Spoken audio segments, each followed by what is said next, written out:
here we are in round 1. We won the die roll, so we'd love to play first. And this is so close to a keep. Man. The problem is that we have 2 draw steps to hit a land for Lifespring Druid, and if we don't hit that land, then we sort of fold here. Like, we're really bad unless we hit that 3rd land. So it's a pretty big gamble. 33 cards in the deck, 16 of them are lands, so we have like a 50% chance. Yeah, we'll try it. It's a risk, but I think it's going to be one that'll be worth it. The thing is if we hit the Druid on curve and then the Watcher the next curve, and then we like play the Ruination Guide and just swing for 9 or for 6, like that's pretty difficult for our opponent to deal with. All right, Pathway Arrows. All right, I like it. Land. All right, no land. So we need to draw land this next turn. It won't be the end of the world if we don't, but especially if our opponent put some pressure on. All right, well, they didn't. But if our opponent had put pressure on, we would have been a pretty, well, they still could. If our opponent like plays a creature here and we miss a land drop, then we're going to be taking quite a bit of damage before we can recover, because Lifespring Druid isn't going to be doing any blocking. All right. Not the best land, but it's a land. We can also ramp next turn if our opponent doesn't do much. You're right, we can just, oh no, we need 1 more land. But we could, and then like follow up with like a Brood Monitor the next turn or something. Or a ramp out of Bane of Balagad. Like, Bane would be insane if we could do it. Yeah, so if we draw land, we can tap this thing, get 2 more lands, so then we have 6 lands in this guy, and yeah, we could play Bane the following turn. Be pretty insane. Alright, Dominator Drone. So it looks like our opponent's gonna be on their own sort of ingest plan. Let's see what we draw. Another Lifespring Druid. That's actually interesting. What do we want to do? So our opponent's going to be coming over with this guy. So this turn, I could just block with our Druid, but no, our opponent's going to equip probably. Let's see. If they draw land, they can equip and shoot down our Druid, which actually seems like pretty rough for us. I think what I want to do here is just get the Watcher on the board. Because at least if the Watcher's on the board, we still have like a ramp going on. Like if our opponent doesn't kill our Lifespring Druid, we could play our Brood Monitor and like ramp that way. If our opponent moves to equip here, we're going to have to like start thinking about how we're going to survive getting pinged every turn. Like our plan relies heavily on the 1/1 Scion tokens, and if our opponent just wants to spend their turns like mowing down our team, then that can get pretty rough for us. All right, well, it looks like they're at least equipping.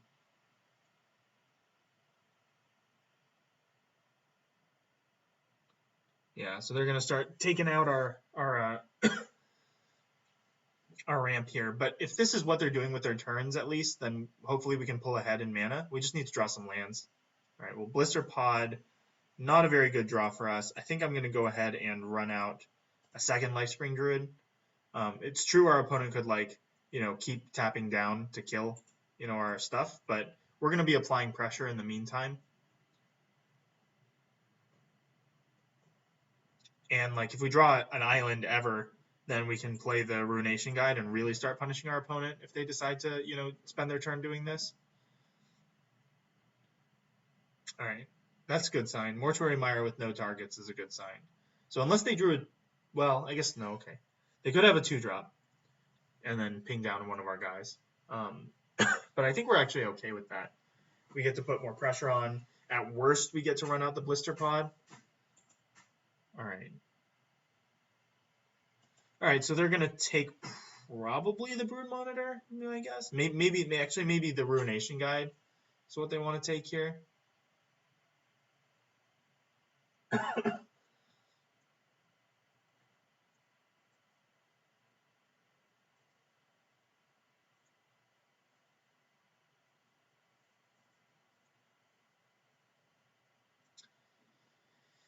So if our opponent allows us to untap and we draw a land, then we can cast Bane of Balagad off of our Scions. Yeah, so they're going to take this opportunity to kill off...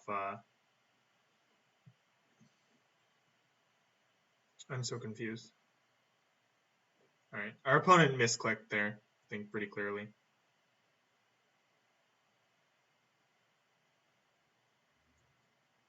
All right, hitting the island was great. So I could just cast a Bane of Balagad.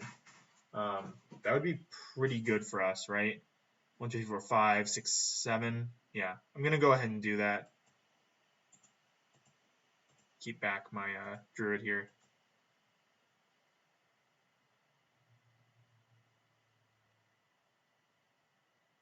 I suppose yeah. So our opponent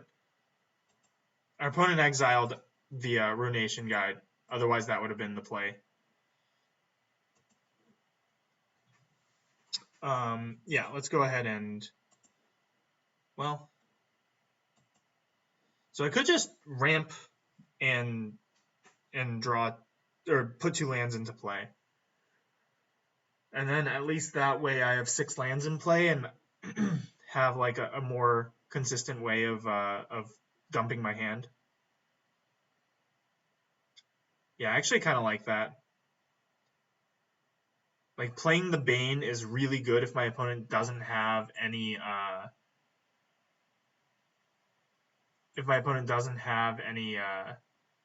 removal, but they also have these pathway arrows, which like can screw with us anyway. So I think I'm gonna let my opponent untap here and just use the Blighted Woodland if they attack. Or sorry, just no matter what. But like probably like in response to our opponent using their ability here. Yeah, okay, so they figured it out.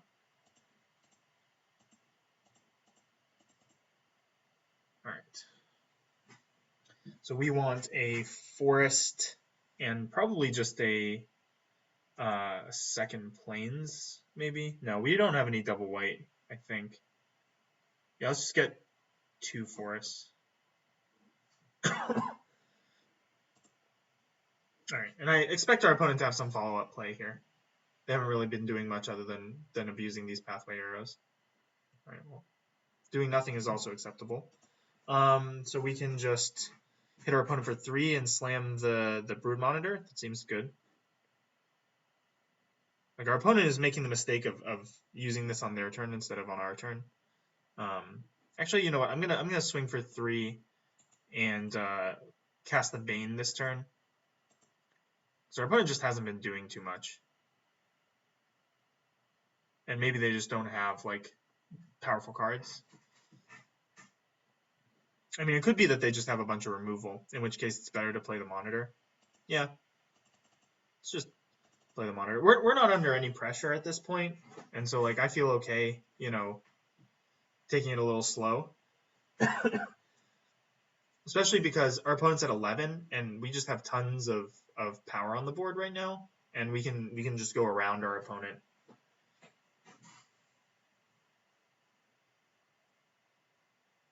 Like, if they're just gonna block and shoot down one of our guys, we get to put through like we have 6 1/1, so we get to put through 4 damage, 7 damage next turn. If they don't have a follow-up here.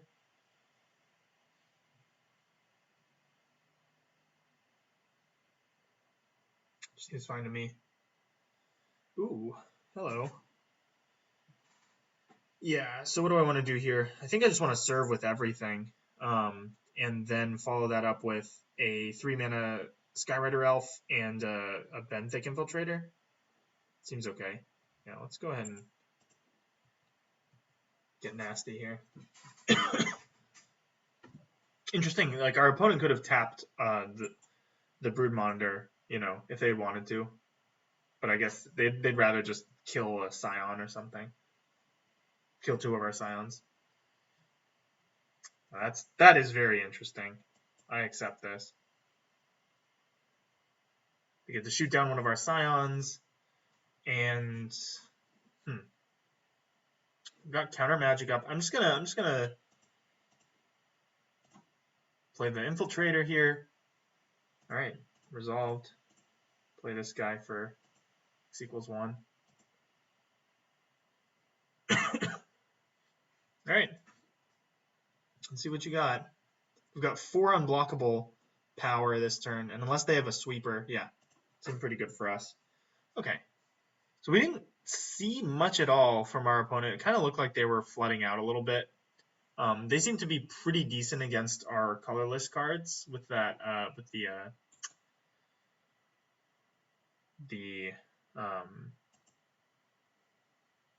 sorry, whatever that, the arrows. So, what looked poor? Nothing really looked poor. I think everything is actually just fine. We're just gonna run it back. Yeah, I think our draw was fine. Our opponent's draw was not very good.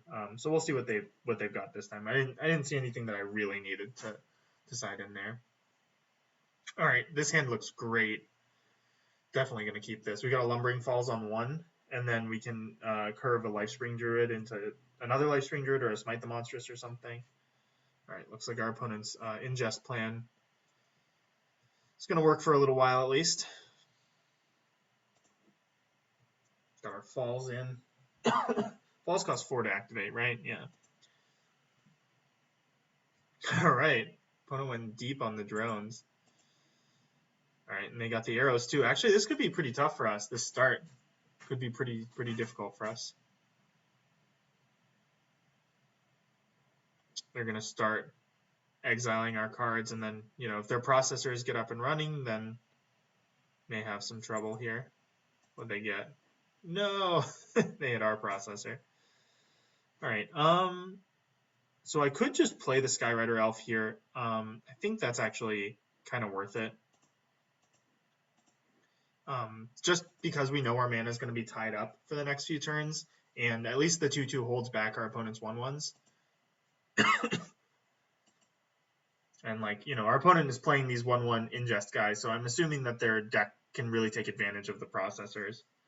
So we don't want to, rather not expose ourselves to too much of that.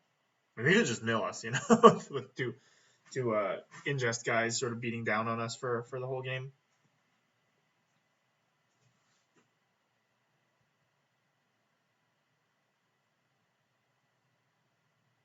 All right. We're flooding a little bit,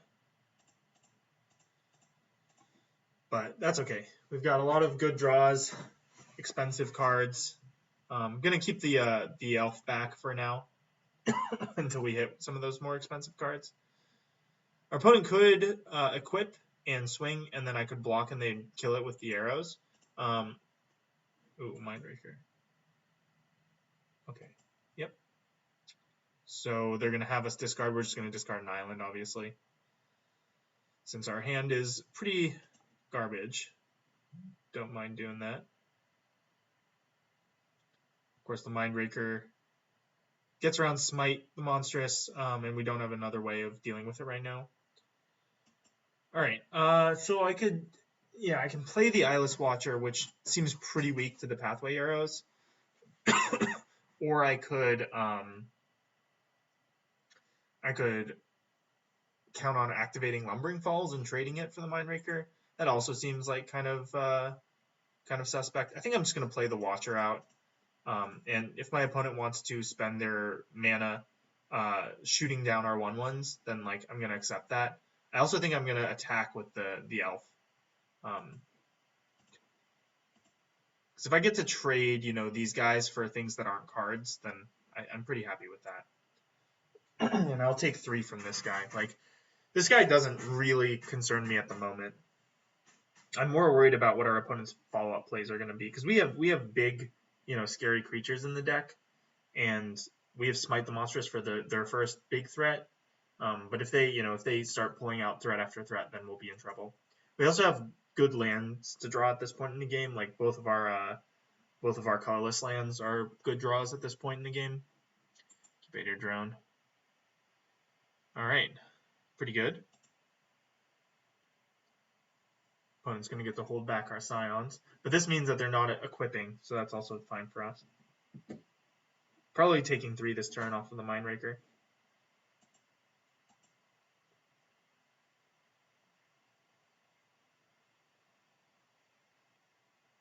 If they swing with the salvage drones, I will block with Atlas Watcher and probably a Scion.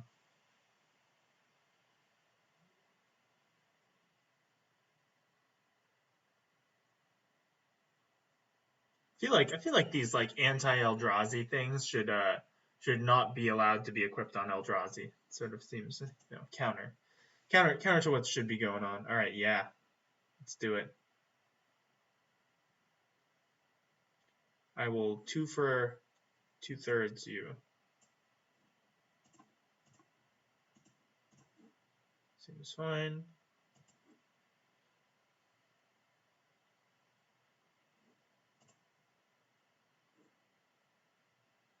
Yeah, they get to loot twice, but whatever.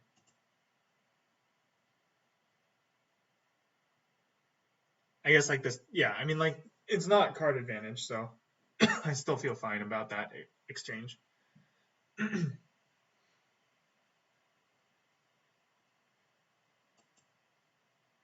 right. Gnarlid, not the best draw. Not terrible either. Go ahead and play out our land. I think I just want to, yeah, I'm just going to run out our second Druid and our Gnarlid here.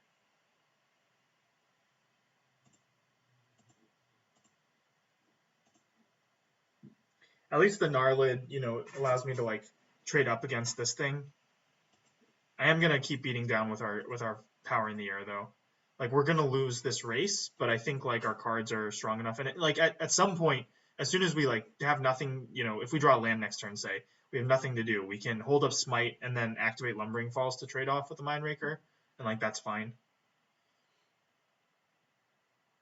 All right, Mortuary Mire buying back just a salvage drone. That's actually totally fine with me. We are not going to be hit by a salvage drone for quite some time, so if they want to draw that next turn, I don't think we mind that. All right, another incubator drone. Incubator drone's pretty annoying. Means we're not going to be able to attack on the ground for some time, but it's not a huge problem as of yet. Okay. I hope they attack with the incubator. Nice. So we'll put the Gnarlid and the Scion in front. So this way they have to kill the Gnarlid, and we get to trade our 2-mana creature for their 4-mana creature. Seems fine. I mean, they do still have the Scion, so it's not quite a trade up, but getting their 2/3 off for our 2/2 seems fine. Ooh. Don't mind if I do.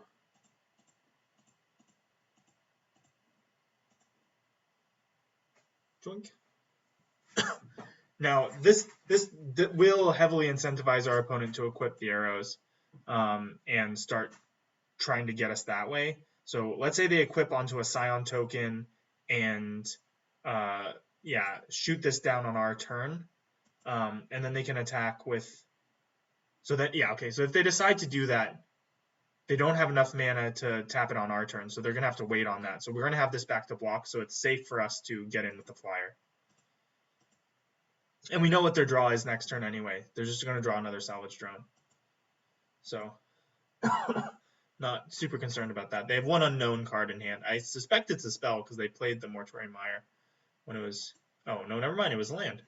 Okay.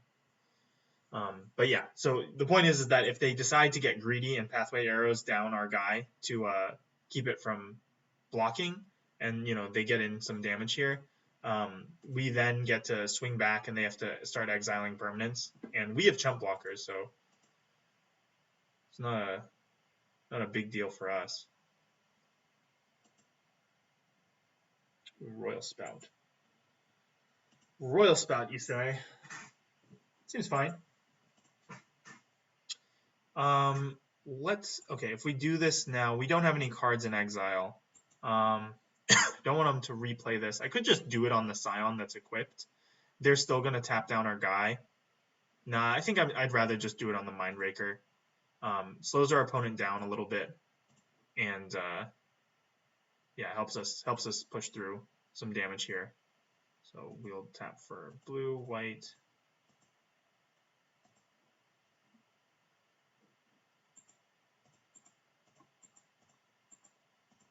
I forgot which island I decided. All right. Bouncing this, the right island is going to be what we turn into. This is so annoying. Like I can't separate my islands here, so I can't actually see which one I'm doing. All right, let's bounce this island and tap all the other lands. All right. Hopefully this worked out the way we wanted it to.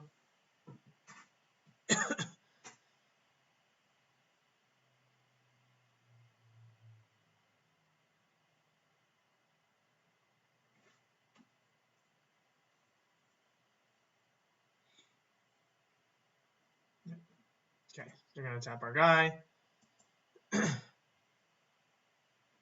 And so if I swing here, I get to eat these two and leave them with an Eldrazi Scion. I think that's fine.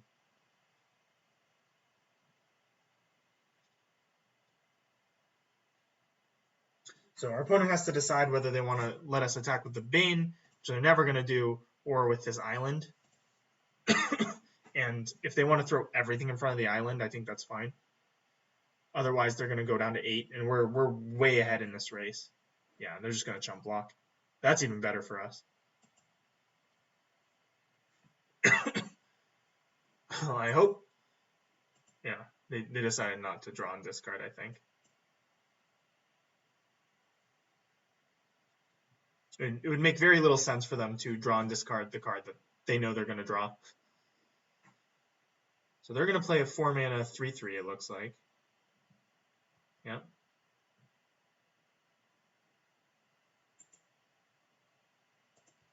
We don't have any cards in exile anymore. Yeah, we'll take this 2, go to 11.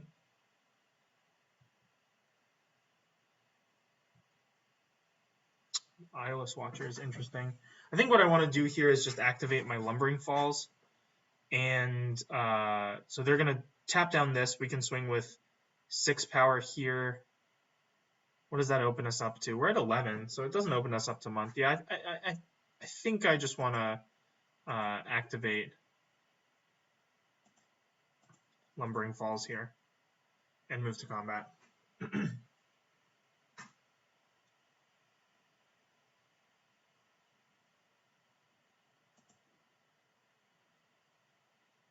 So we've got 7, 8, 9.